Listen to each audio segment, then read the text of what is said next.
آپ صلی اللہ علیہ وسلم نے مستقبل کے متعلق جو پیشن گوئیاں فرمائی ہیں ان میں وہ جنگیں بھی شامل ہیں جو مسلمانوں اور مشرکین کے درمیان ہوں گی، اور وہ جنگیں بھی شامل ہیں جو مسلمانوں کے ہی درمیان آپس میں ہی جنگیں پاسٹ میں ہوئی ہیں۔ تو اسی کے متعلق انہی جنگوں میں سے جو مسلمانوں کے درمیان جو جنگیں ہوئی ہیں انہی جنگوں میں سے ایک، اس کے متعلق آپ صلی اللہ علیہ وسلم نے پہلے ہی پیشن گوئی فرما دی۔ آپ صلی اللہ علیہ وسلم نے فرمایا کہ لا تقوم الساعة حتى تقتتل فئتان عظیمتان تكون بینہما مختلط عظیمہ ودعواہما واحدہ، کہ قیامت اس وقت تک قائم نہیں ہوگی جب تک کہ دو بڑے گروہ، دو بڑی جماعتیں آپس میں لڑ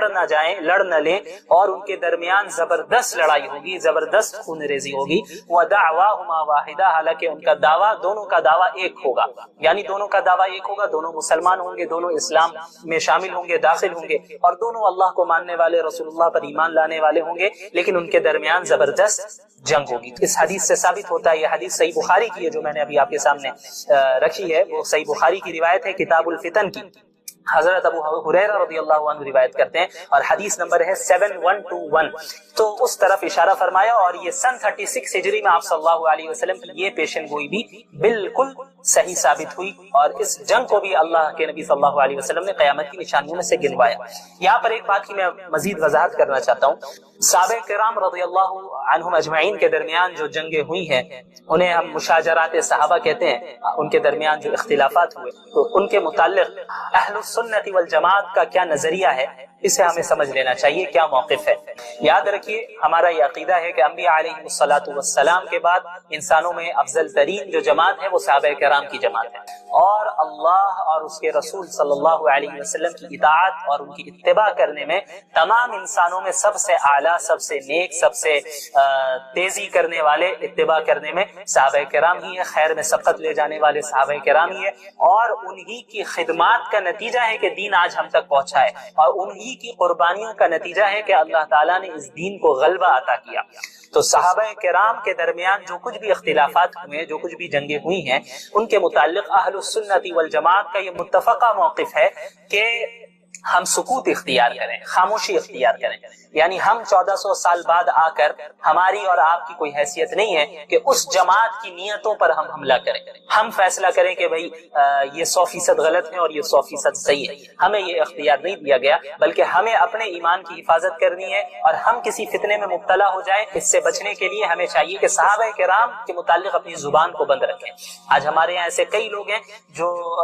کھڑے ہو گئے ہیں اور دعویٰ کرتے ہیں اور صحابہ کرام کے خلاف بولتے ہیں، حضرت امیر معاویہ رضی اللہ عنہ کے خلاف بولتے ہیں، اور بعض ایسے بھی ہیں جو حضرت معاویہ رضی اللہ عنہ کے دفاع کرتے کرتے حضرت علی رضی اللہ تعالی عنہ کے متعلق ایسی باتیں بول دیتے ہیں جو ان کے شایع نشان نہیں ہے۔ تو اسی لیے اہل السنت والجماعت کا سب سے بہترین اور معتدل اور صحیح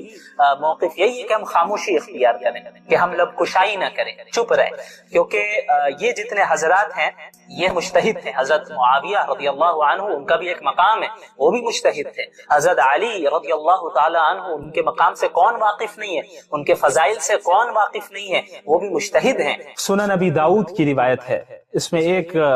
فتنے کے متعلق آپ صلی اللہ علیہ وسلم نے ذکر کیا اور ایک پیشن گوئی فرمائی ہے، اور وہ پیشن گوئی آج صحیح ثابت ہو چکی ہے، یہ ہمارے زمانے کے لیے ہی ہے، اور کس وجہ سے وہ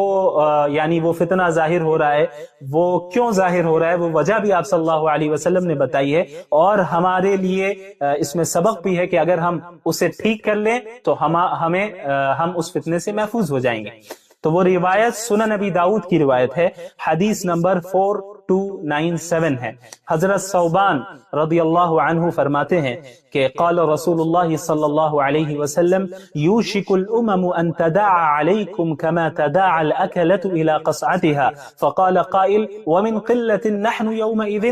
آپ صلی اللہ علیہ وسلم نے فرمایا کہ وہ زمانہ قریب ہے کہ تمام قومیں، تمام امتیں یعنی اسلام دشمن امتیں سب ایک دوسرے کو اس طرح تم پر ٹوٹ پڑنے کے لیے دعوت دیں جس طرح کھانے والے ایک برتن کی طرف تمام لوگوں کو دعوت دیتے ہیں. یعنی ایک برتن ہے، ایک پلیٹ ہے، اس میں کھانا ہے، تو اسے کھانا کھانے کے لیے لوگ ایک دوسرے کو دعوت دیتے ہیں کہ آپ بھی آئیے، آپ بھی آئیے، اور چاروں طرف سے لوگ بیٹھ جاتے ہیں اور اس پلیٹ پر، اس کھانے پر چاروں طرف سے حملہ کیا جاتا ہے. تو وہ زمانہ قریب ہے کہ جس طرح لوگ ایک دوسرے کو کھانے کی لگن کی طرف یا برتن کی طرف دعوت دیتے ہیں اور چاروں طرف سے بیٹھ کر حملہ کرتے ہیں اس کھانے پر اور کھاتے ہیں، وہ زمانہ قریب ہے کہ لوگ اسی طرح، اور تمام امتیں اس امت کو مٹانے کے لیے، اس امت کو ختم کرنے کے لیے، اس امت کو ذلیل اور رسوا کرنے کے لیے، اس امت کو مغلوب کرنے کے لیے ایک دوسرے کو یہ قومیں اور یہ امتیں دعوت دیں گی کہ آئیں اور سب مل کر ہم اسلام پر حملہ کریں اور مسلمانوں پر حملہ کریں. یہ زمانہ قریب ہے. تو صحابہ کرام میں سے کسی نے عرض کیا کہ وَمِن قِلَّةٍ نَحْنُ يَوْمَئِذٍ، کیا اس دن ہماری تعداد اتنی کم ہوگی،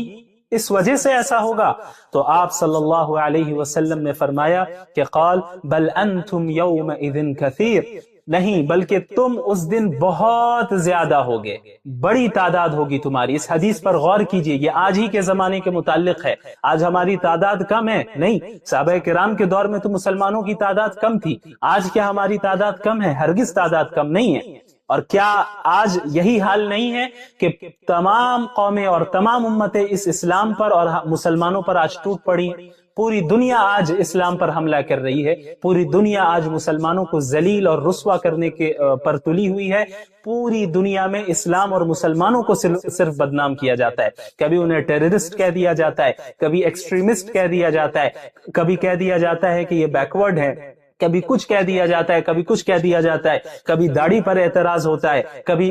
حجاب پر اعتراض ہوتا ہے، کبھی طلاق کے مسئلے پر اعتراض ہوتا ہے، کبھی دیگر مسائل پر اعتراض ہوتا ہے. تو یہ آج کا دور ہے کہ جب پوری دنیا آج اسلام اور مسلمانوں کے خلاف کام کر رہی ہے، اور بالکل اسی طرح پوری دنیا اسلام پر ٹوٹ پڑی ہے جس طرح کھانے والے چاروں طرف سے برتن پر ٹوٹ پڑتے ہیں. تو صحابہ کرام نے عرض کیا کہ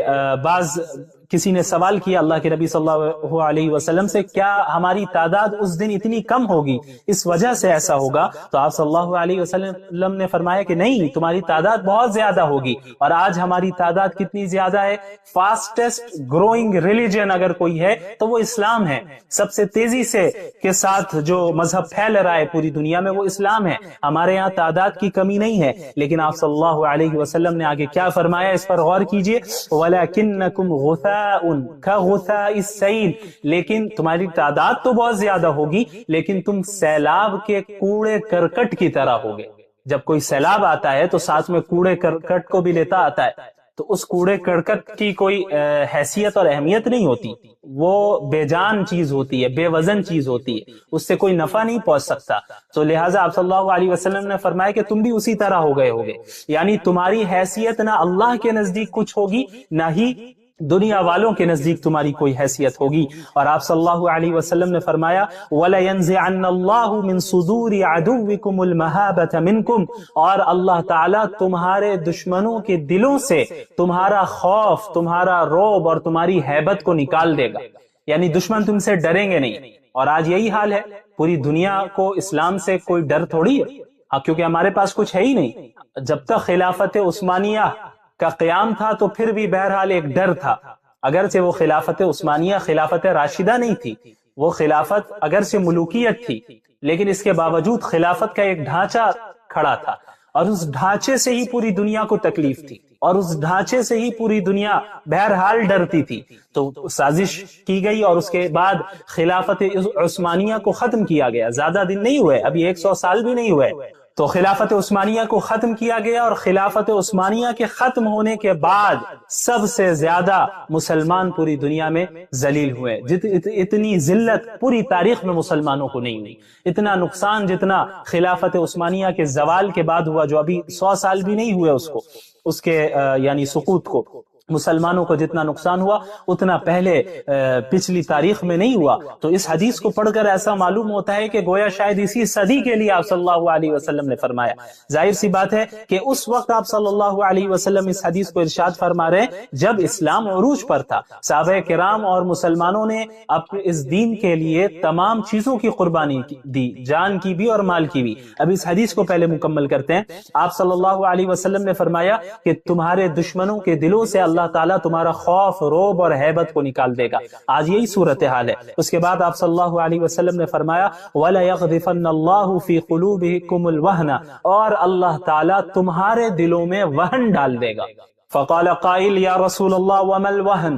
تو پوچھنے والے نے سوال کیا کہ یا رسول اللہ وہن کا مطلب کیا ہے؟ آپ صلی اللہ علیہ وسلم نے فرمایا کہ حب الدنیا وکراہیت الموت، یعنی دنیا کی محبت اور موت کا ڈر. جڑ کی طرف اشارہ کیا، جو اصل وجہ ہے اس کی طرف اشارہ کر دیا. اب آپ دیکھ لیں ہمارے اندر کتنا آج موت کا ڈر ہے اور دنیا کی کتنی محبت ہے. اچھا، کس سے آپ صلی اللہ علیہ وسلم ارشاد فرما رہے؟ صحابہ کرام سے. ظاہر سی بات ہے صحابہ کرام کے اندر یہ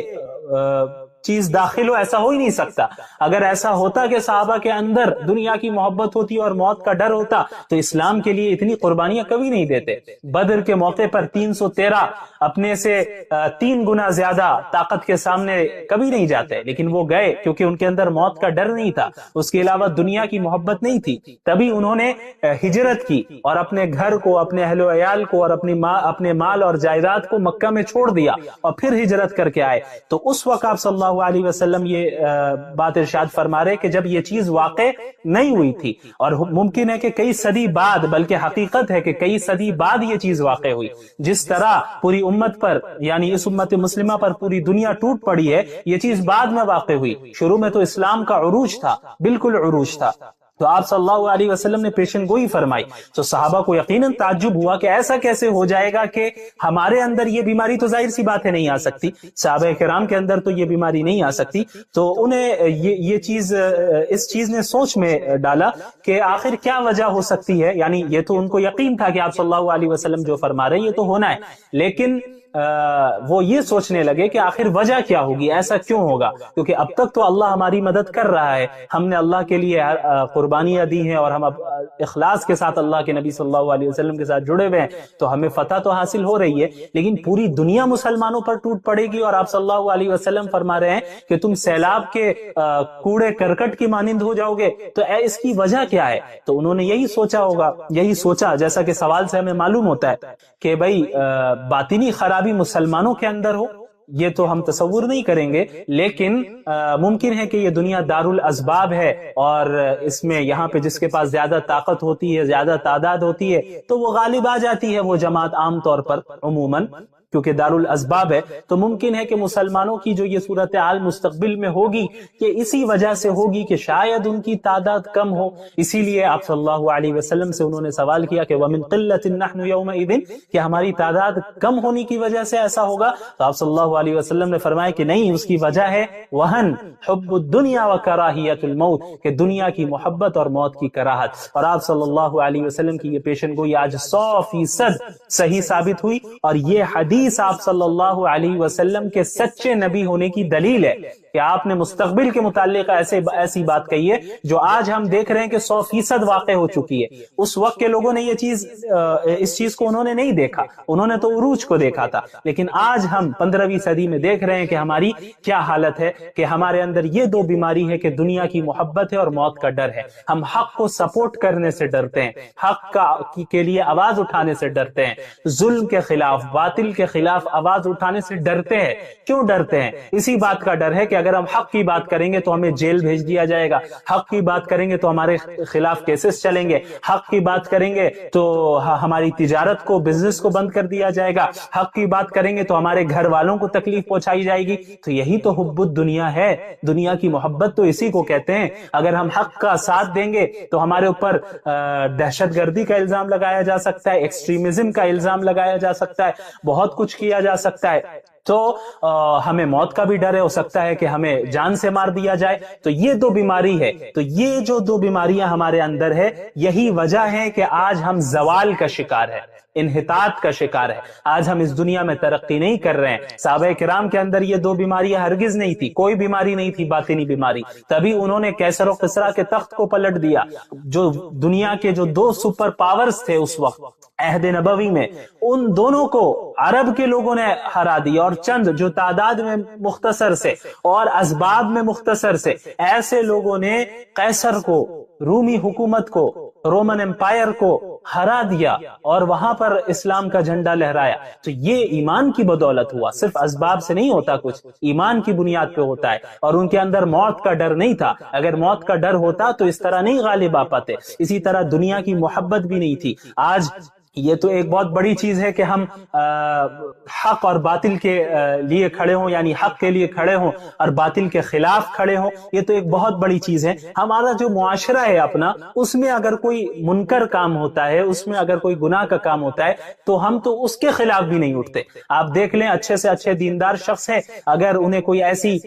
شادی کی دعوت دی جائے، ایسی شادی میں بلایا جائے جہاں غیر شرعی رسم و رواج ہے، تو وہ ضرور شریک ہو جاتا ہے، داڑھی ٹوپی رکھ کر شریک ہو جاتا ہے۔ وہاں اس کی یہ ہمت نہیں ہوتی کہ وہ کہے اپنے رشتہ دار سے کہ میں تمہاری شادی میں شریک نہیں ہوں گا کیونکہ تم شریعت کے خلاف عمل کر رہے ہو، میں تمہارے ساتھ شریک نہیں ہو سکتا۔ وہاں یہ سوچے گا کہ بھائی رشتہ دار کیا بولیں گے، گھر والے کیا بولیں گے۔ تو اسے ہی کہتے ہیں دنیا کی محبت، کہ وہ کسی کے سامنے بدنام نہیں ہونا چاہتا، تکلیف نہیں جھیلنا چاہتا، کوئی اس سے روٹھ جائے اسے یہ برداشت نہیں کرے گا۔ تو اللہ کو ناراض کر کے اور دنیا کو خوش کر کے تمہیں کیا حاصل ہے؟ دنیا کو اگر پوری دنیا ناراض ہو جائے اور اللہ تم سے خوش ہے تو یہ تمہارے لیے کافی ہے، اس بات کو یاد رکھنا۔ اس لیے حب الدنیا و کراہیت الموت، دنیا کی محبت اور موت کا ڈر اپنے دلوں سے جب ہم نے ختم کر دیا تو اس حدیث میں نے آپ کو پچھلے ایپیسوڈ میں یہ بتایا تھا کہ آپ صلی اللہ علیہ وسلم کی جو یہ پریڈکشنز ہے، پیشن گوئیاں ہے، وہ محض پیشن گوئیاں نہیں ہیں، صرف خبر نہیں دی ہے آپ صلی اللہ علیہ وسلم نے،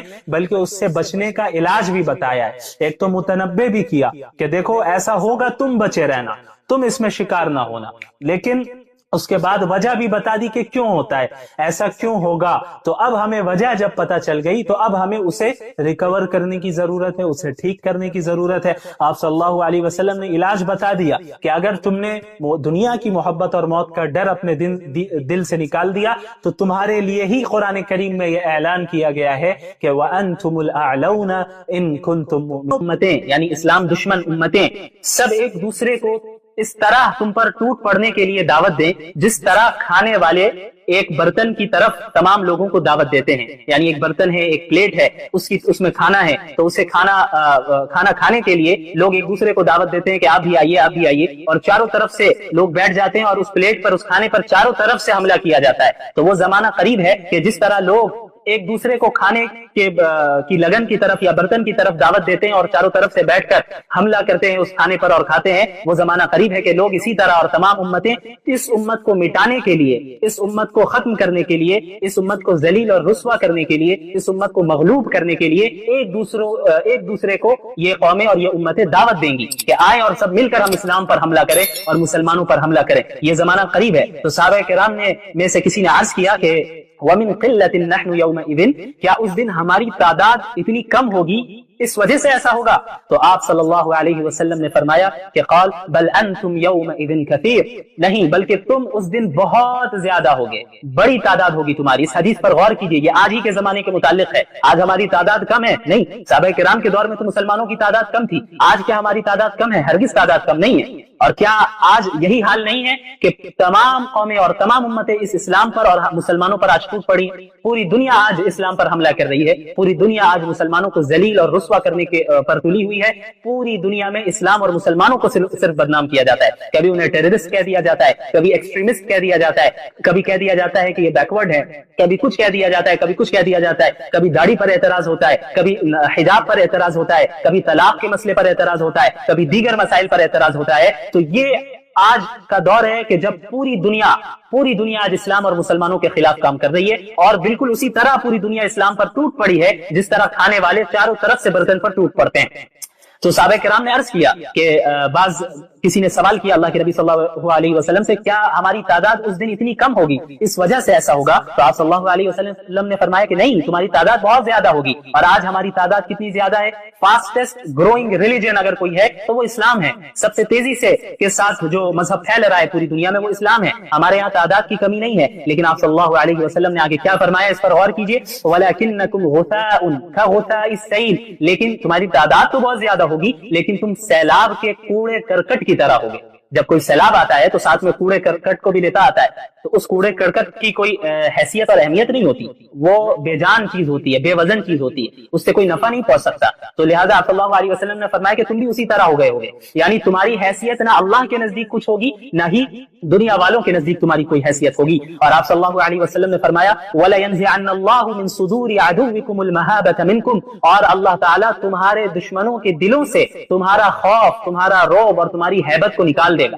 یعنی دشمن تم سے ڈریں گے نہیں۔ اور آج یہی حال ہے، پوری دنیا کو اسلام سے کوئی ڈر تھوڑی ہے، کیونکہ ہمارے پاس کچھ ہے ہی نہیں۔ جب تک خلافت عثمانیہ کا قیام تھا تو پھر بھی بہرحال ایک ڈر تھا، اگرچہ وہ خلافت عثمانیہ خلافت راشدہ نہیں تھی، وہ خلافت اگرچہ ملوکیت تھی لیکن اس کے باوجود خلافت کا ایک ڈھانچہ کھڑا تھا، اور اس ڈھانچے سے ہی پوری دنیا کو تکلیف تھی، اور اس ڈھانچے سے ہی پوری دنیا بہرحال ڈرتی تھی۔ تو سازش کی گئی اور اس کے بعد خلافت عثمانیہ کو ختم کیا گیا، زیادہ دن نہیں ہوئے، ابھی 100 سال بھی نہیں ہوئے، تو خلافت عثمانیہ کو ختم کیا گیا۔ اور خلافت عثمانیہ کے ختم ہونے کے بعد سب سے زیادہ مسلمان پوری دنیا میں ذلیل ہوئے،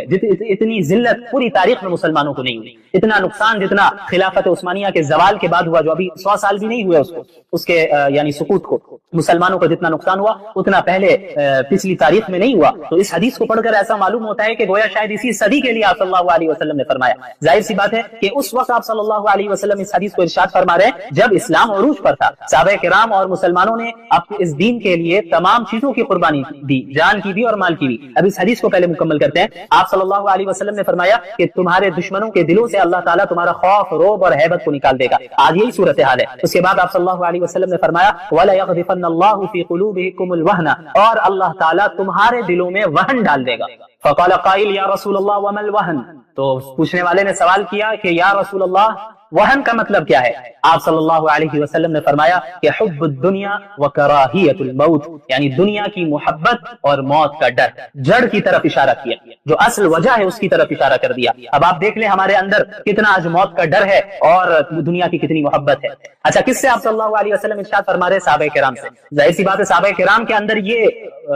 چیز داخل ہو، ایسا ہو ہی نہیں سکتا۔ اگر ایسا ہوتا کہ صحابہ کے اندر دنیا کی محبت ہوتی اور موت کا ڈر ہوتا تو اسلام کے لیے اتنی قربانیاں کبھی نہیں دیتے۔ بدر کے موقع پر 313 اپنے سے 3 گنا زیادہ طاقت کے سامنے کبھی نہیں جاتے، لیکن وہ گئے کیونکہ ان کے اندر موت کا ڈر نہیں تھا، اس کے علاوہ دنیا کی محبت نہیں تھی، تبھی انہوں نے ہجرت کی اور اپنے گھر کو، اپنے اہل و عیال کو اور اپنے مال اور جائیداد کو مکہ میں چھوڑ دیا اور پھر ہجرت کر کے آئے۔ تو اس وقت آپ صلی اللہ علیہ وسلم یہ بات ارشاد فرما رہے کہ جب یہ چیز واقع نہیں ہوئی تھی، اور ممکن ہے کہ کئی صدی بعد، بلکہ حقیقت ہے کہ کئی صدی بعد یہ چیز واقع ہوئی، جس طرح پوری امت پر یعنی اس امت مسلمہ پر پوری دنیا ٹوٹ پڑی ہے، یہ چیز بعد میں واقع ہوئی۔ شروع میں تو اسلام کا عروج تھا، بالکل عروج تھا، تو آپ صلی اللہ علیہ وسلم نے پیشن گوئی فرمائی، تو صحابہ کو یقیناً تعجب ہوا کہ ایسا کیسے ہو جائے گا کہ ہمارے اندر یہ بیماری، تو ظاہر سی بات ہے نہیں آ سکتی، صحابہ کرام کے اندر تو یہ بیماری نہیں آ سکتی۔ تو انہیں یہ چیز، اس چیز نے سوچ میں ڈالا کہ آخر کیا وجہ ہو سکتی ہے، یعنی یہ تو ان کو یقین تھا کہ آپ صلی اللہ علیہ وسلم جو فرما رہے ہیں یہ تو ہونا ہے، لیکن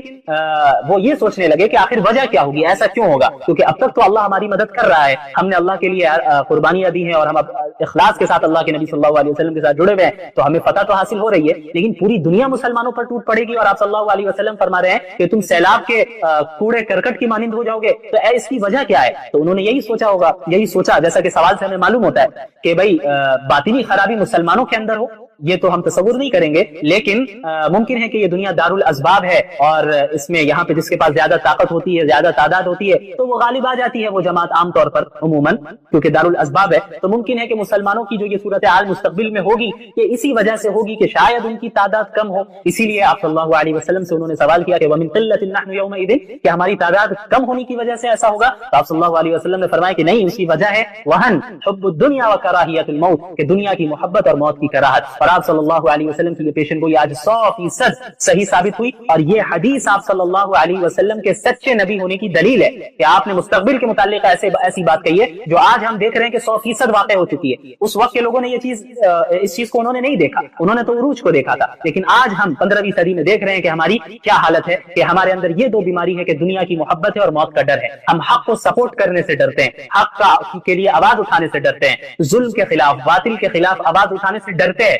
کیوں ڈرتے ہیں؟ اسی بات کا ڈر ہے کہ اگر ہم حق کی بات کریں گے تو ہمیں جیل بھیج دیا جائے گا، حق کی بات کریں گے تو ہمارے خلاف کیسز چلیں گے، حق کی بات کریں گے تو ہماری تجارت کو، بزنس کو بند کر دیا جائے گا، حق کی بات کریں گے تو ہمارے گھر والوں کو تکلیف پہنچائی جائے گی۔ تو یہی تو حب الدنیا ہے، دنیا کی محبت تو اسی کو کہتے ہیں۔ اگر ہم حق کا ساتھ دیں گے تو ہمارے اوپر دہشت گردی کا الزام لگایا جا سکتا ہے، ایکسٹریمزم کا الزام لگایا جا سکتا ہے، بہت کچھ کیا جا سکتا ہے، تو ہمیں موت کا بھی ڈر ہے، ہو سکتا ہے کہ ہمیں جان سے مار دیا جائے۔ تو یہ دو بیماری ہے، تو یہ جو دو بیماریاں ہمارے اندر ہے، یہی وجہ ہے کہ آج ہم زوال کا شکار ہے، انحطاط کا شکار ہے، آج ہم اس دنیا میں ترقی نہیں کر رہے ہیں۔ صحابہ کرام کے اندر یہ دو بیماریاں ہرگز نہیں تھی، کوئی بیماری نہیں تھی باطنی بیماری، تبھی انہوں نے کیسر و قصرا کے تخت کو پلٹ دیا۔ جو دنیا کے جو دو سپر پاورز تھے اس وقت عہد نبوی میں، ان دونوں کو عرب کے لوگوں نے ہرا دیا، اور چند جو تعداد میں مختصر سے اور اسباب میں مختصر سے ایسے لوگوں نے قیصر کو، رومی حکومت کو، رومن امپائر کو ہرا دیا اور وہاں پر اسلام کا جھنڈا لہرایا۔ تو یہ ایمان کی بدولت ہوا، صرف اسباب سے نہیں ہوتا کچھ، ایمان کی بنیاد پہ ہوتا ہے۔ اور ان کے اندر موت کا ڈر نہیں تھا، اگر موت کا ڈر ہوتا تو اس طرح نہیں غالب آ پاتے۔ اسی طرح دنیا کی محبت بھی نہیں تھی۔ آج یہ تو ایک بہت بڑی چیز ہے کہ ہم حق اور باطل کے لیے کھڑے ہوں، یعنی حق کے لیے کھڑے ہوں اور باطل کے خلاف کھڑے ہوں، یہ تو ایک بہت بڑی چیز ہے۔ ہمارا جو معاشرہ ہے اپنا، اس میں اگر کوئی منکر کام ہوتا ہے، اس میں اگر کوئی گناہ کا کام ہوتا ہے تو ہم تو اس کے خلاف بھی نہیں اٹھتے۔ آپ دیکھ لیں، اچھے سے اچھے دیندار شخص ہے، اگر انہیں کوئی ایسی شادی کی دعوت دی جائے، ایسی شادی میں بلایا جائے جہاں غیر شرعی رسم و رواج ہے، تو وہ ضرور شریک ہو جاتا ہے۔ آپ صلی اللہ علیہ وسلم نے مستقبل کے متعلق جو پیشن گوئیاں فرمائی ہیں، ان میں وہ جنگیں بھی شامل ہیں جو مسلمانوں اور مشرکین کے درمیان ہوں گی، اور وہ جنگیں بھی شامل ہیں جو مسلمانوں کے ہی درمیان آپس میں ہی جنگیں پاس میں ہوئی ہیں۔ تو اسی کے متعلق انہی جنگوں میں سے، جو مسلمانوں کے درمیان جو جنگیں ہوئی ہیں، انہی جنگوں میں سے اس کے متعلق آپ صلی اللہ علیہ وسلم نے پہلے ہی پیشن گوئی فرما دی۔ آپ صلی اللہ علیہ وسلم نے فرمایا کہ لا تقوم الساعة حتى تقتتل فئتان عظیمتان تكون بينهما مقتلة عظیمة ودعواهما واحدة، کہ قیامت اس وقت تک قائم نہیں ہوگی جب تک کہ دو بڑے گروہ، دو بڑی جماعتیں آپس میں لڑ نہ جائیں، لڑ نہ لیں، اور ان کے درمیان زبردست لڑائی ہوگی، زبردست خون ریزی ہوگی۔ ودعواهما واحدة، حالانکہ ان کا دعویٰ، دونوں کا دعویٰ ایک ہوگا، یعنی دونوں کا دعویٰ ایک ہوگا، دونوں مسلمان ہوں گے، دونوں اسلام میں شامل ہوں گے، داخل ہوں گے، اور دونوں اللہ کو ماننے والے، رسول اللہ پر ایمان لانے والے ہوں گے، لیکن ان کے درمیان زبردست جنگ ہوگی۔ اس حدیث سے ثابت ہوتا ہے، یہ حدیث صحیح بخاری کی ہے جو میں نے ابھی آپ کے سامنے رکھی ہے، وہ صحیح بخاری کی روایت ہے، کتاب الفتن کی، حضرت ابو ہریرہ رضی اللہ عنہ روایت کرتے ہیں، اور حدیث نمبر ہے 7121۔ تو اس طرف اشارہ فرمایا، اور یہ سن 36 ہجری میں آپ صلی اللہ علیہ وسلم کی یہ پیشن گوئی بھی بالکل صحیح ثابت ہوئی، اور اس جنگ کو بھی اللہ کے نبی صلی اللہ علیہ وسلم نے قیامت کی نشانیوں میں سے گنوایا۔ یہاں پر ایک بات کی میں مزید وضاحت کرنا چاہتا ہوں، صحابہ کرام رضی اللہ عنہم اجمعین کے درمیان جو جنگیں ہوئی ہیں، انہیں ہم مشاجرات صحابہ کہتے ہیں، ان کے درمیان جو اختلافات، تو ان کے متعلق اہل السنت والجماعت کا کیا نظریہ ہے، اسے ہمیں سمجھ لینا چاہیے، کیا موقف ہے۔ یاد رکھیے، ہمارا یہ عقیدہ ہے کہ انبیاء علیہ الصلوۃ والسلام کے بعد انسانوں میں افضل ترین جو جماعت ہے وہ صحابہ کرام کی جماعت ہے، اور اللہ اور اس کے رسول صلی اللہ علیہ وسلم کی اطاعت اور ان کی اتباع کرنے میں تمام انسانوں میں سب سے اعلیٰ، سب سے نیک، سب سے تیزی کرنے والے، اتباع کرنے میں صحابہ کرام ہی ہیں، خیر میں سبقت لے جانے والے صحابہ کرام ہی ہیں، اور انہی کی خدمات کا نتیجہ ہے کہ دین آج ہم تک پہنچا ہے، اور انہی کی قربانیوں کا نتیجہ ہے کہ اللہ تعالیٰ نے اس دین کو غلبہ عطا کیا۔ تو صحابہ کرام کے درمیان جو کچھ بھی اختلافات ہوئے ہیں، جو کچھ بھی جنگیں ہوئی ہیں، ان کے متعلق اہل السنت والجماعت کا یہ متفقہ موقف ہے کہ ہم سکوت اختیار کریں، خاموشی اختیار کریں، یعنی ہم 1400 سال بعد آ کر ہماری اور آپ کی کوئی حیثیت نہیں ہے کہ اس جماعت کی نیتوں پر ہم حملہ کریں، ہم فیصلہ کریں کہ بھئی یہ 100% غلط ہے اور یہ 100% صحیح ہے، ہمیں یہ اختیار نہیں دیا گیا، بلکہ ہمیں اپنے ایمان کی حفاظت کرنی ہے، اور ہم کسی فتنے میں مبتلا ہو جائیں اس سے بچنے کے لیے ہمیں چاہیے کہ صحابہ کرام کے متعلق اپنی زبان کو بند رکھیں۔ آج ہمارے یہاں ایسے کئی لوگ ہیں جو